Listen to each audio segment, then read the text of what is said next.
So you clicked on this video to learn how to kill Gna on higher difficulty, or you already did it, so you're here just to compare notes. And I wanted to tell you how I did it. Well, that's how. Yeah, some quality reverse engineering right here. This is actually a simplified version that doesn't contain any responses or the ways to manipulate her behavior, but don't worry, all responses I will suggest you in the video are very simple. So, if I was my snail reflexes and arms growing not from the shoulders could do it, I'm pretty sure you will be able to pick it up as well. Stay with me till the end and I will give you some advanced tips for improving your playstyle. But for those who are watching this video from the future when NG Plus is released, in the 2018 game, NG Plus made some noticeable changes in bosses AI and it made a huge difference for Sigurd. I would expect Ragnarok to get the same treatment. If you are trying to beat Gna on NG Plus, this guide could be incomplete. If NG Plus is released and I already got Gna, there will be a link to the video with updates in both descriptions and info cards. Before we dive into the meaty part, let's do some prep work. First, I recommend you to go into settings and set lock-on to Auto Target Plus. Yes, a lot of pros don't use lock-on at all, and there are valid reasons for that, but for the start I would recommend going to Auto Target Plus. Gna is one of those bosses who continuously jumps out of your screen. Automatic relock will make one less thing to worry about, so you can focus on the important part. Just make sure to put it back to classic after, because in my opinion it is absolutely horrendous when you are facing multiple enemies. Second advice is to use Fury Spartan Rage, ideally with Boon of Fury, if you can afford a slot in your amulet. In this fight you need to parry a lot and you will mess up some of those. As your block is broken, you can use Spartan Rage to avoid taking damage from follow-ups. Any Spartan Rage will do that, but I recommend Fury because entering and exiting Fury with Boon of Fury consumes close to no rage meter. It is essentially free out of jail card. Last item I would highly recommend is to get Hell's Touch Runic Attack. Apart from being one of the best runic attacks in the game, in my opinion, it has one very specific application in this boss fight that makes your life much easier. Obviously, the higher level you have, the easier the fight will be. If you want to challenge yourself, that's fine, but I would not recommend attempting this fight on levels below 8. There are also a couple of generic things I want you to watch out for. First, Runic Shield. When Runic Shield is active, your runic attacks will not stagger the boss, and as far as I know, runic attacks do less damage. The more you use runic attacks, the more chances Runic Shield is going to pop up. So, space your runic attacks, try not to overuse them. That of course doesn't apply for cooldown builds. In this case, just don't take your eye from the runic shield indicator. Second, those glowing eyes. Usually they pop up on bosses with 20% HP or less. Bosses start performing longer combos, take less damage, and overall become more dangerous. On the diagram, you can see those GoW circles. GoW actually stands for Guaranteed Opening, so your ultimate goal is to get to those GoW circles and deal as much damage as you can before she retaliates. Make sure you are not doing long non-cancelable moves for now, because it can set you up. With practice you will get a better sense of her opening and will be able to use more effective and risky moves. I will start from easier routes on this diagram. Soundstone and Sigil Fire. Two attacks, easiest to counter and easiest openings. Just shoot with the correct arrow and run towards to deal some damage. Interrupting Sigil Fire immediately sets her on fire, so make sure to take the axe for the sweet extra Extinguish Flame damage. Wings Block. She can do it as part of other combos or out of nowhere, but she will never do it if she is too far from you. Regardless, if you break it with a shield, it will lead to the opening. Wing Poke and Fire Attack. Those are pretty much interchangeable and blockable attacks. She can do those after she moves right or from the spot. Both attacks are avoided by dodging to the right as well. Don't try to dodge to the left, that's a bad idea. Now, there's an important point I want to mention here. Wing Poke is extremely fast if she does it from the spot. It can easily catch you off guard. However, it is easy to manipulate her in almost never doing those attacks from the spot. Just don't stay in one place and never charge her head on. When she stays and waits, always try to move a bit sideways, preferably to the right. Wing throw. She can do either one or two of those and potentially can follow up with unblockable chakram throw as well. She can combine blockable and unblockable wing throws as she wants, and you can't really dodge the blockable one. The easiest counter is to stay with shield up, and if you see a red ring, roll sideways. Block breaker charge. Just parry this one. Parry will interrupt her and give you a guaranteed opening. Trying to dodge it is way more stylish and much more complicated because the first attack is immediately followed up by another one. The timing has to be immaculate. Lots of pros are doing that. Me and you, we are not the pros here, so just parry it and move on. As anchor point for pressing the block, I use the moment when she actually moves the first couple of feet towards you. Blue ring area attack. The area is massive, so always rush towards her and shield strike. You need to raise some awareness of your shield strike radius. Different shields actually have different radius of shield strike, but even with the shorter one like guard and shield, rushing towards her is always a better play, since it will give you a guaranteed opening. So we are going to move to more complex stuff now, but if you are still here, I would ask you to consider subscribing to the channel. It will motivate me to produce more quality content, and don't forget there are some special tips waiting for you at the end of the video. Block breaker chop can be a continuation of some combos or can be done on its own. If you parry it, it will interrupt her and give you an opening. For the reference point, I usually use the moment when she is at her highest point and about to go down. You also can dodge this attack sideways, but in this case she can follow up with another one. She can do 2 to 4 of those. If she did 4, you know she is open. Note, this attack sends a wave towards you, and parrying timing may vary depending on the distance. If you are not staying next to her, I would rather dodge it than parry, it's much easier. The jab. Pretty much every boss in the game has this quick jab attack that can catch you off guard, so watch out for it. Here, Guardian Shield makes a massive difference. Attack is easier parried than dodged, and if you are lucky enough to use Guardian Shield, simply counter after parry, and it will interrupt her further combo right away, leaving her open. However, if you are not using Guardian Shield, then there will be follow-ups. There are two options. First, she will follow up with another jab, that is block breaker now, then with spinny block breaker attack. If you parry spinny attack, it will interrupt her combo. If you dodge, she will transition to the chop attack I covered before. Second option is almost the same, except she skips the second jab and goes directly to spinny attack. Chakram 1 to attack. First two attacks are blockable, and the easiest solution is just to hold your shield up. Then the combo is branching into 2. First option is wide swing. This attack is blockable as well, so you can just stay with shield up. Or you can parry it, that will give you a bit more advantage. Now, if you see the red ring after second attack, it means she will perform a chakram throw, so you can dodge sideways to avoid it. But this is where things are getting more complicated. At the beginning of the fight, that would be it, and she will stay open, but at some point, and the point is variable depending on how fast you are killing her, she will follow up with another swing. And as she starts doing this swing, she will never perform a shorter version of combo anymore. That's the meaning of phase blocks on my diagram. When you kill her with average speed, this transition will usually happen around 2 first bars of health. But if you destroy her really hard with some crazy builds, this transition may take place all the way up to the second half of her health bar. I would recommend always raise your shield after side rolling, and see what she's doing.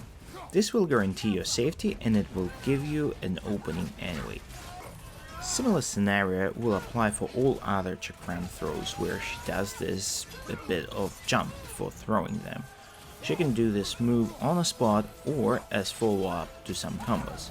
If you are close to her while she is doing it, she may follow up with the swing, and if she follows up this move once, she will be following it up till the end of the fight. Speaking of chakrams, elemental chakrams. Gna has two unblockable attacks that start the same way, where she puts chakrams on the side of her like this. This can lead to two possible attacks. She either throws them your way, or she makes them circulate the arena with slowly increasing radius for quite a while. Now, in both cases you can try to hit them, and if you do it next to her, the elemental effect of chakram will be applied to her instead of you. However, it is easier said than done. It is actually a very risky move, so I will leave it for more advanced techniques. The easy response I'm going to suggest you here is roll sideways just before she throws them. If it was thrown towards you, you dodge and you can try to close the gap. If it was circulating one, dodge will lose you a bit of time, but fortunately you have some time in this case. Take your axe and use Hell's Touch when those bastards are near you, and that's it. You got rid of those annoying things in one press of a button, and if there was no runic shield, you got yourself an opening. This is the easiest and the most reliable way of dealing with it. Submit. Unblockable charging attack towards you.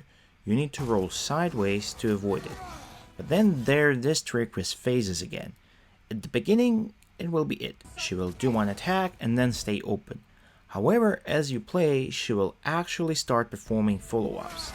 And as she did follow up once, she will never get back to single attack. Again, transition between phases may happen in different moments. There are three possible follow-ups to this attack. First, performs the same attack again. Second, massive area attack that can be interrupted with shield. And third is her wing blender that can be followed up with a bunch of other stuff, which I will discuss later.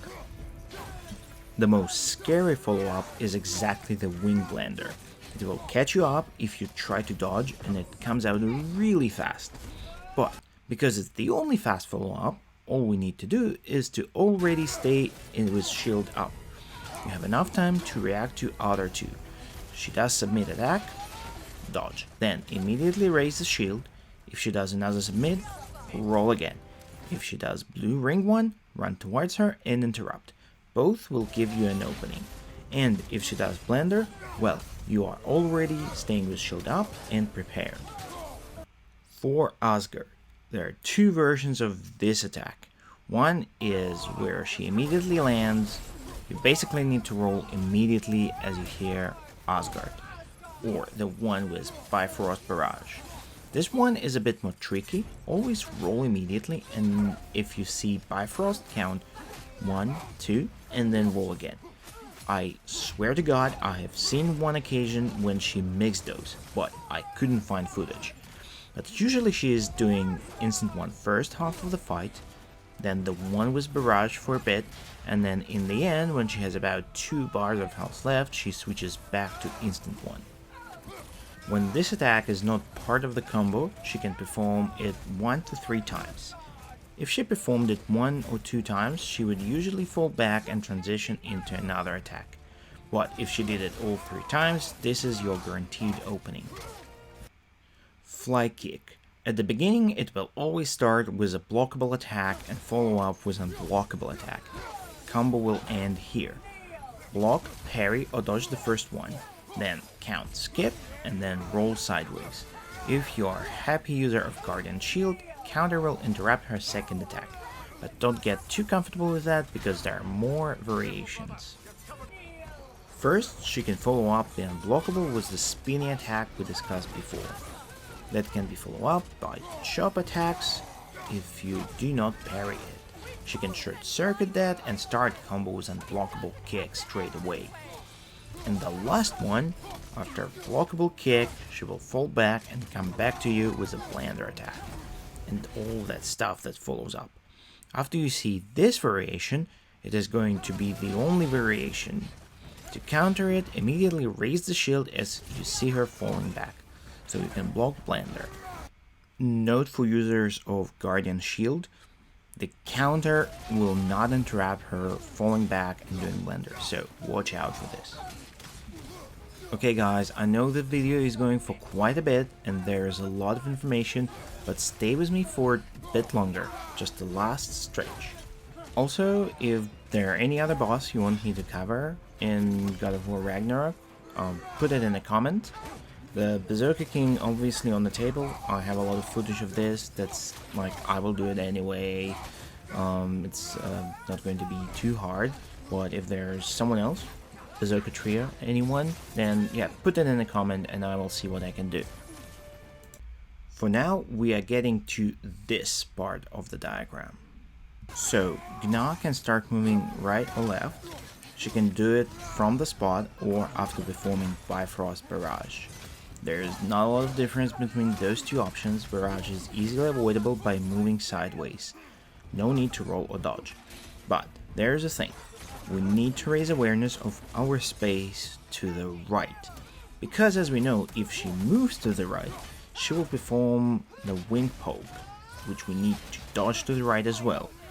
And if we end up next to the end of arena, well, bad news. The only way to avoid the damage is to actually perfectly dodge in so hit gets into iframes.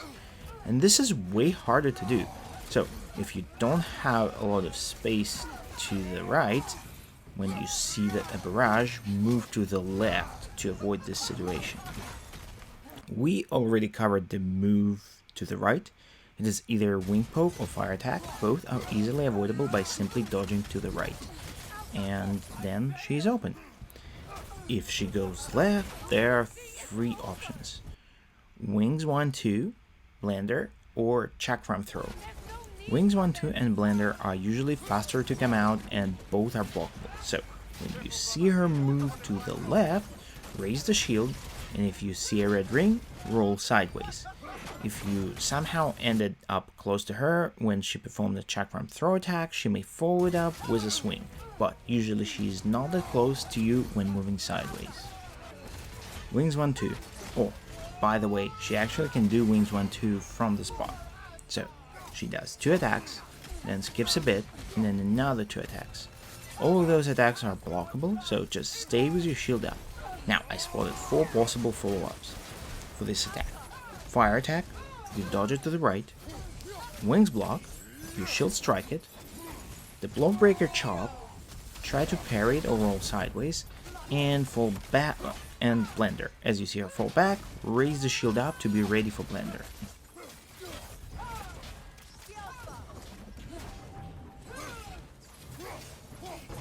And we finally got to the Blender itself, that has been mentioned in so many other combos. The worst part of the Blender is that it comes out really fast, but if you followed other parts of the guide, you already stayed with the shield up, and all possible follow-ups to Blender are quite easy to counter. After Blender, she can fall back and poke or do her fire attack. Dodge to the right, she can wing block, shield strike, she can perform the single full Asgard, roll immediately, she will be opened after, or she can do Chakram Throw. That, as any other Chakram Throw, may be followed up by swing, so side roll and raise your shield just in case. And that's it. We went through the entire diagram and I explained to you all the simplest responses to Gna actions. Gna is actually not a hard boss, but she is a complicated one if you know what I mean by that. So now to the secret tip. Slow down. It is simple as that. Don't rush. If you're not sure if you can land hit or not, don't do it. By default, don't do it. Use light cancelable attacks only at the beginning. In the words of a man himself, doesn't matter if you fire only once. Show me control. Give yourself some space to learn moves and timings, and then you will slowly build up confidence. You will become a calm and reasonable person. If you want to see this method in action, check out my game playlist, or check out my builds playlist if you want to find some build ideas. There is only one build at the moment of recording this video, but there will be more. As usual, comment, like, subscribe, all the stuff.